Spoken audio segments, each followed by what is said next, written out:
and welcome to this month's Musician Profiles Celebrating Racial Diversity of the International Conference of Symphony and Opera Musicians. I'm Doug Rosenthal.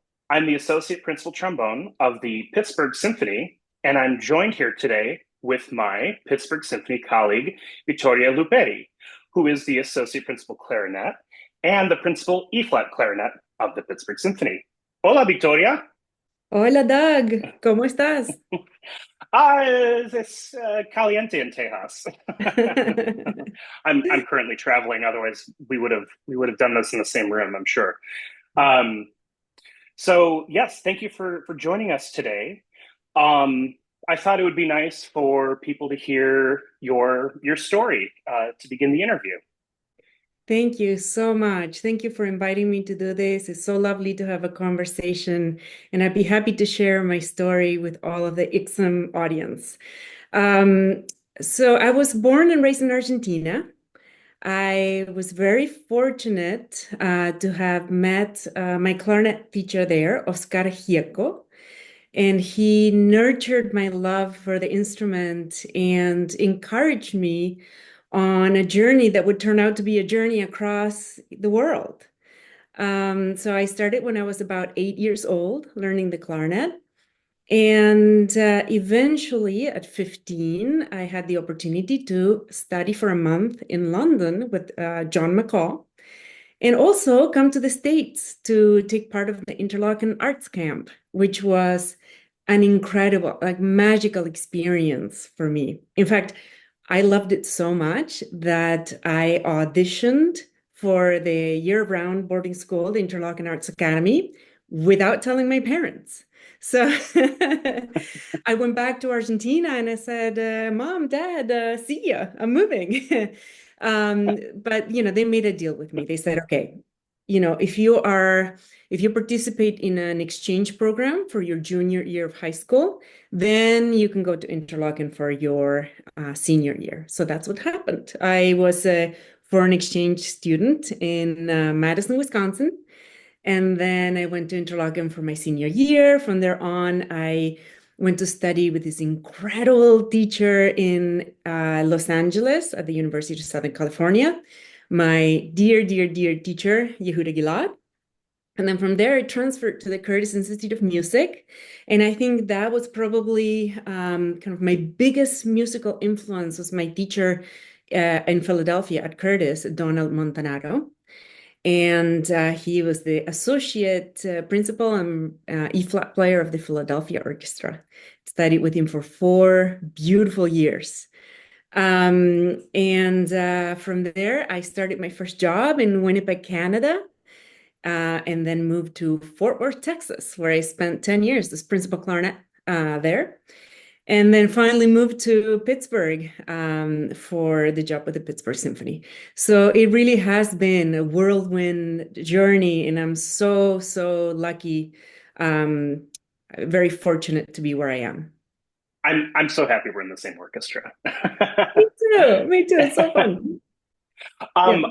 Just to go back towards the beginning of your story, I'm so fascinated by the deal that you struck with your parents about studying for a year in Madison before Interlochen.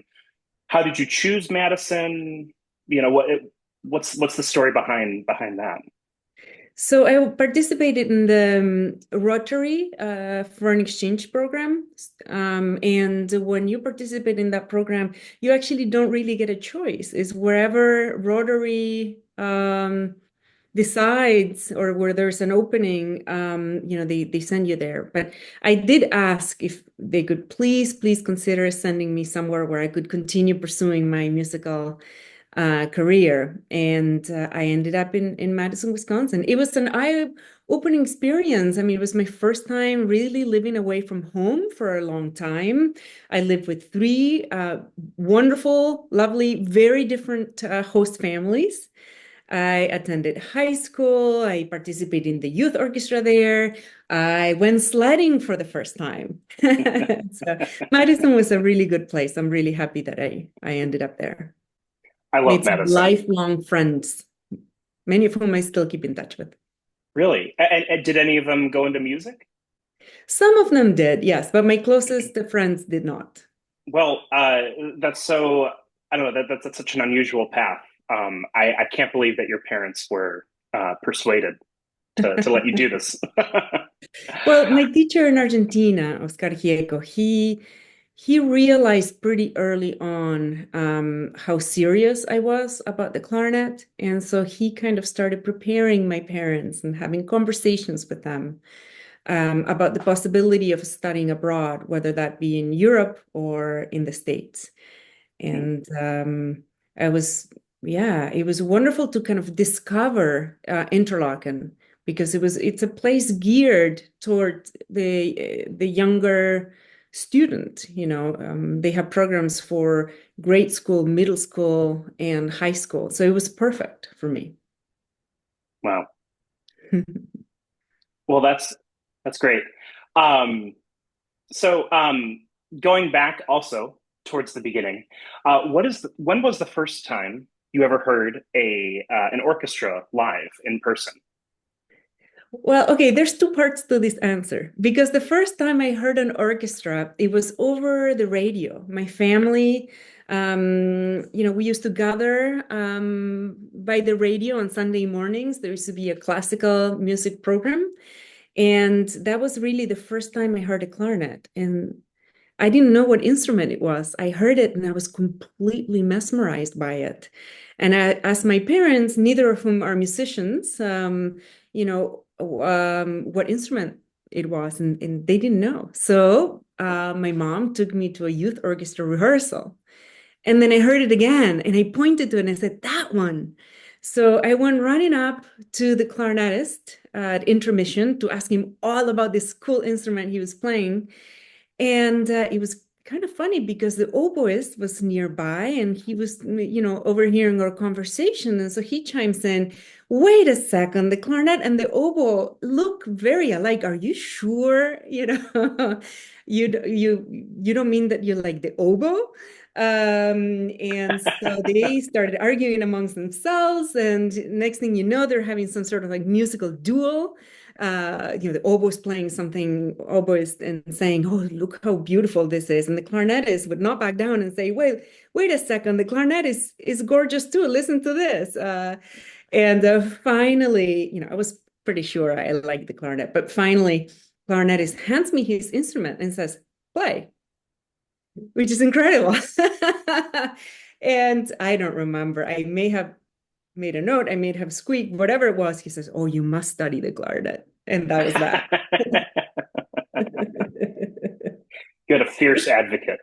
So Yeah. I'm curious. Do you remember like what exactly about the sound of the instrument drew you in, or was it the type of melodies that it gets to play, or? I don't remember what piece was being broadcasted. I just remember just remember hearing this sound and knowing right then and there that this is what I wanted to do for the rest of my life. It was like that. I feel like the instrument picked me almost, I Uh-huh. didn't pick the instrument. And so, my family is very, very supportive. As I mentioned, my parents are not musicians. My mom likes to joke that her musical instrument is the doorbell. That's as far as she goes. And my dad, he played guitar and he sang folk tunes from Argentina, kind of as a hobby, as a pastime. He was a beautiful guitar player, but he did not read music.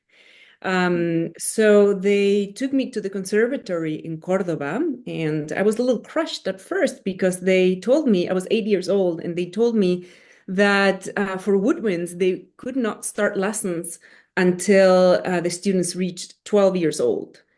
But thankfully, my clarinet teacher was nearby, and he overheard this conversation and said, "Wait a second, I can get you started."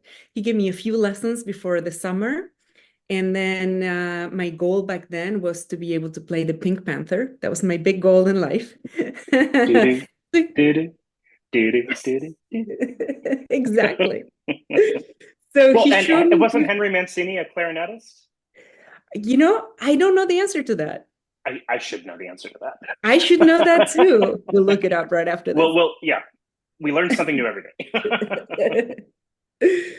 I interrupted you. And I'm sorry. anyway, so he started me, he agreed to start lessons a little bit early, and I'm so happy that he did. And remind me, which age were you at this point? 8 years old. This is eight, and already your teacher could identify the fire that you had Oh yeah, I was for the instrument. completely, yeah, very enthusiastic about the instrument. And he also, he was very good about making our lessons some sort of games. It was fun, I couldn't wait to go to my next lesson. So in Argentina, I went to a bilingual school since I was in kindergarten. And there were long hours. In the morning, we would have lessons in Spanish. In the afternoon, we have lessons in English, classes, in English. And then after that, I would go to the conservatory. And my mom was awesome. She would have the car ready to go and, a snack, a change of clothes. And then I would go to lessons and started quite early too with solfege and piano and, all of that, ear training. What's an example of a game that your teacher would use in lessons? I don't know. I think it was just getting through a lot of repertoire. And when I think back on it, I'm thinking, wow, I don't know that I really had any business, learning this repertoire so early. But there was this sense of discovery, this sense of wonder. And it was just, yeah, it's just so enjoyable. And so I would wake up my family because I couldn't wait to practice every day, and because I went to school for so long, for so many hours, I would practice early in the morning before going to school. So I would wake up everyone at 6 a.m. with the sounds of the clarinet. Yeah, I would do that when I was piano was my first instrument, and so I would wake up the family with piano. Oh, that's beautiful. Well, I don't know if beautiful is the word they would have used. They were patient, but we have this in common. So, would you say like when you heard the clarinet and you were drawn to it, would you say that you knew not just that you wanted to play it, but this is what you wanted to do with your life, even though you were only 8 years old? Yes, that is correct. Wow, Yes. wow, Love at first sound, I guess. yes, I love that. So, oh, and I meant to ask, were there any other instruments before the clarinet? Piano, guitar? Sure. Yes. I mean, when I was 5, my sister was a couple of years older than I am. She started piano lessons. And of course, I wanted to follow right in her footsteps. So I started piano and then recorder and a bit of guitar. My dad would show me some chords. So a bit of everything. But really, the clarinet just stole my heart. I had wondered if your dad taught you the guitar. Have you guys played duets? No, we didn't. No. Oh, okay. My dad passed away. Now it's been, gosh, about 10 years. And yeah, but no, we never played duets. He was very but we have these beautiful memories as a family, just gathering and singing folk tunes and sitting at the guitar, at the piano. So yeah, those were very happy moments for us where we bonded over Hmm. music. His I'm most favorite piece of music was the Rodrigo, the guitar concerto. yes. And yeah, to this day, it's very, very, very hard for me to play that in the orchestra because it just brings such strong memories, that the tear starts forming in my eye. Yeah, I miss him so much. But no, music has always been a very kind of happy event in my family life. And when you say the Rodrigo concerto, you mean the Concierto de Aranjuez? Concierto de Aranjuez. That's right. Hmm. I didn't know you lost your dad. I'm so Mm. sorry. But Yeah. I'm so glad that you all have those moments together. Well, you are a very active member of the Pittsburgh Symphony, and you were also very involved in many opportunities outside of the Pittsburgh Symphony. Um, I would love for you to tell us all about what you're currently up to and all that. Sure. Well, I think for me, it's important to try to keep a balance between my orchestral life, which is so full, so rich. I absolutely love my job in the Pittsburgh Symphony. It's a dream job. And I love everything about it. But it's also nice to kind of balance, orchestral playing with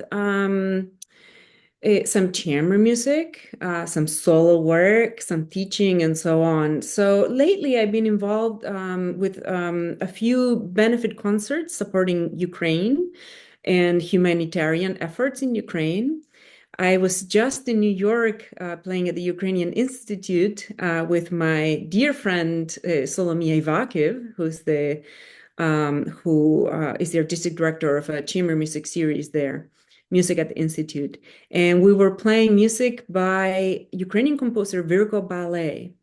And it was a fantastic experience. And here in Pittsburgh, too, I've been organizing benefit concerts for Ukraine with a longtime PSO supporter and friend, Cheryl Redman. To this date, we have fundraised over $60,000 to help with humanitarian efforts in Ukraine. And now we're currently in the planning stages for our fourth and fifth concert here in Pittsburgh for that. So Oh, that's wow. something that has been very meaningful, and that it was born out of a spirit of, solidarity for the people of Ukraine. Um, yeah. And then solo work, I love playing. I love the feeling of playing on the lip of the stage with the orchestra behind you. So I've been doing several projects as soloist. And then, I think teaching too is such an important part of many of our lives. The teaching informs your playing informs your teaching. I just started as lecturer at CMU, Carnegie Mellon University, but I also teach in the summers in the Buffet Academy in Florida. Buffet meaning Buffet Crampon, the clarinet makers. And then, it's been also fun being part of the jury panels for different projects, like for the Van Doren competition or the Carl Nielsen competition in Denmark, which I did a couple of years ago. It's been very, very exciting. So yeah, I really like to mix it up. And then in my spare moments, those little kind of pearls of oxygen that kind of like help kind of replenish, so that you have more to give on the stage.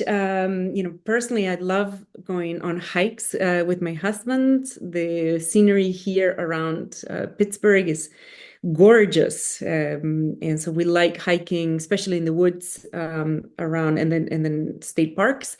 And then also chocolate making. That was a pandemic project. I got certified as a chocolatier, and I love, love, love making chocolates. I kind of tuned everything out and, just get to experimenting in the kitchen. So, yeah, so I really like to switch it up. And I think that's important for me to have that kind of balance in my life. That's so great. I remember you brought in chocolates for we had a pre-rehearsal coffee as as an orchestra, and you brought in it was Valentine's Day, and they were heart shaped. Am I remembering correctly? They were Yes, that's tasty. all right. um, Oh, good. Oh, good. well, you know, one of the many things I enjoy, being in the same orchestra and hearing you play, especially when you're playing principal. Like when we were on tour just now, and Rachmaninoff's Third Piano Concerto has a lot of clarinet solos, and I mean, every time it was so beautiful, and I have to imagine. I'm serious. Thank you. Really, it's great. I mean, especially as someone who tacits for the first half of the piece, just sit back and enjoy. Right. But Understood. I have to imagine these solo and chamber music experiences probably help, not help, but um, augment the solo playing in the orchestra. Oh, absolutely. I feel, in the orchestra, we wear many hats, at least in my position, in your position. We play solos and we have quite a bit of leeway in terms of, freedom of expression during the solos. And then we get to play chamber music all the time too, and playing the counterline to somebody else, someone else. And then, the tutti playing, especially in an orchestra like Pittsburgh, it's like as though someone just pressed on the, turbo button and suddenly, the engine takes off and this incredible speed. And so powerful. And, honestly, that's one of the things that I appreciate most of the Pittsburgh Symphony is the range. The soft playing is so delicate, and the playing going on all around me is so inspiring. And then, on the other end of the spectrum, just powerful, passionate playing, like the orchestra plays like it's thirsty, like he has something to prove. And it's so fantastic. But yes, it's also nice to have the opportunity to play in smaller chamber music settings, also in smaller halls, and do a bit of that. I think it kind of complements everything that we experience and we get to do at work. And, also been involved in, I'm an artist for Van Doren, Paris, which is a company that makes mouthpieces and ligatures and accessories for the clarinet. And also, I'm an artist for Buffet Crampon, the clarinet makers, also a French company. So it's really nice to have these projects. For example, with Buffet, I was part of the research and development team for the newer model of clarinets, a Tradition. And that was a really a very rewarding process. So all of these things are, yes, they're separate projects, but all of it just helps kind of nurture you and also gives you an opportunity to kind of give back. And it's so fun. It's so fun. I feel, very fortunate to have a kind of very rich musical life. Yeah, your schedule is you're always doing something. No, you're always doing five things at the same time. It's pretty amazing. Multitask. And so, is there of all of these endeavors, either in the Pittsburgh Symphony or outside, is there a particular concert that stands out for you? Well, okay. There's a rehearsal and there's a concert that has kind of stood out to me. The rehearsal was a rehearsal in Fort Worth, my previous orchestra. Also an ICSOM And orchestra? yes, correct. Thank you for pointing that out. And this was meaningful because that's how I met my husband. So Andres, my husband Andres Franco, he was a finalist for the staff conductor position in the Fort Worth Symphony. And we had a rehearsal where we worked with the finalists for the position. And he just blew us away. And he was offered the position. He moved to Fort Worth. Eventually, we ended up going to an exhibit at the Dallas Museum of Art. From that moment, we became inseparable. We dated for 6 weeks. He proposed. We married 10 days later. So, that rehearsal definitely stands out because it was a rehearsal that where I was introduced to my husband, my future husband.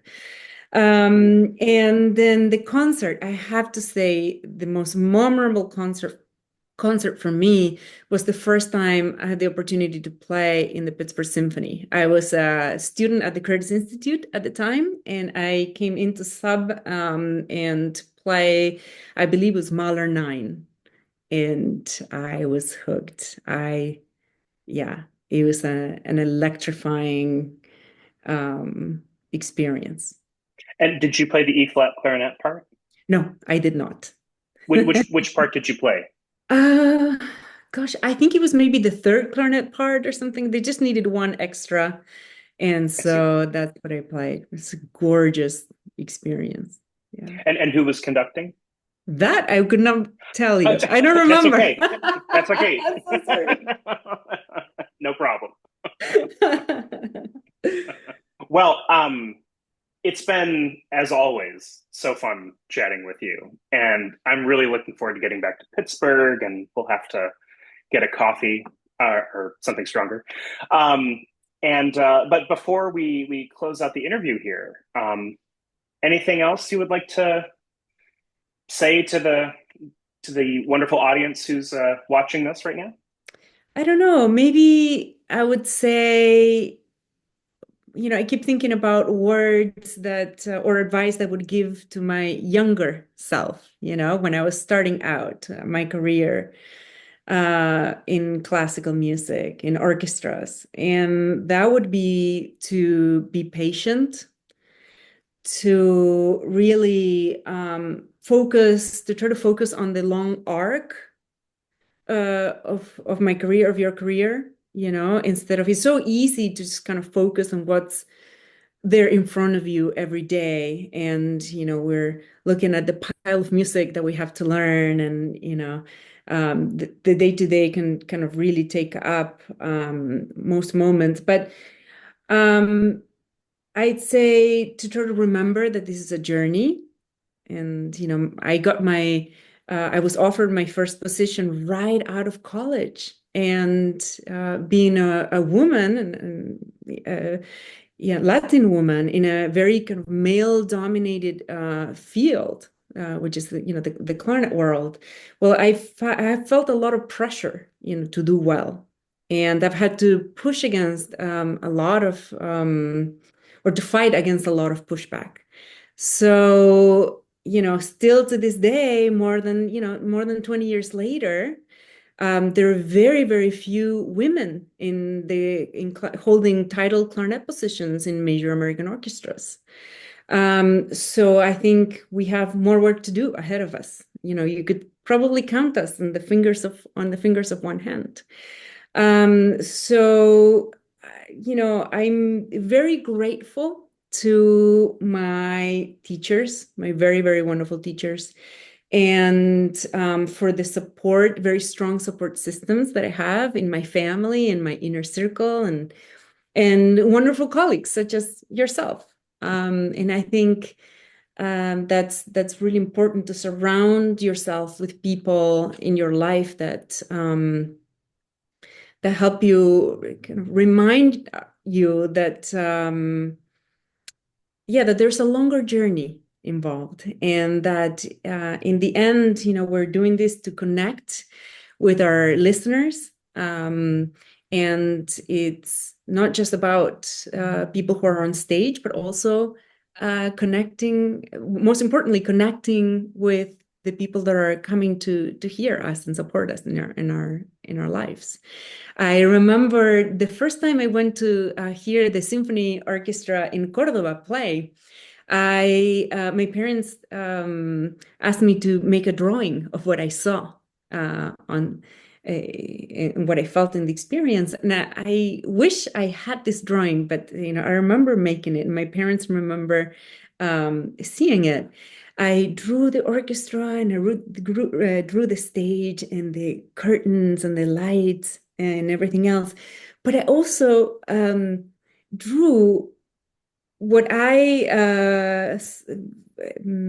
experienced, and that is the backs of the chairs and all of the people who were listening around. So I think there was like a sense very early on that it's an experience that we're in kind of together.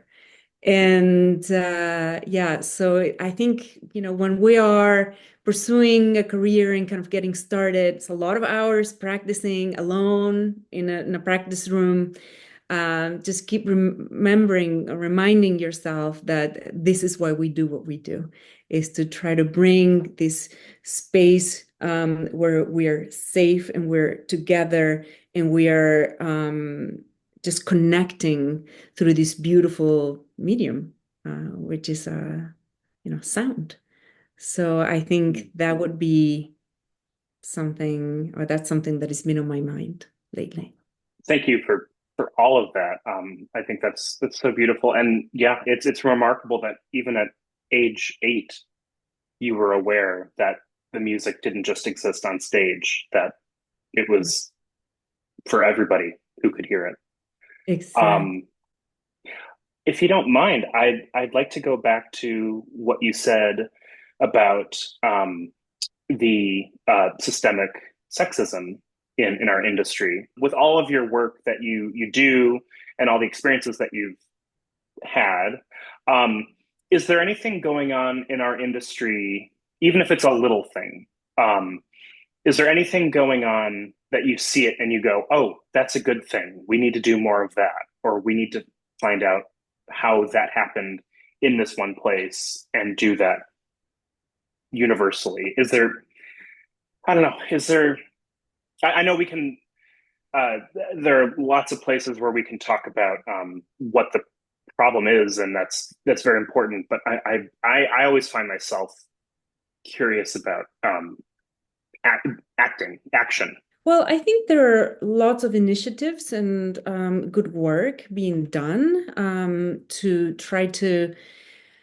make the workplace more inclusive, more open, more equitable.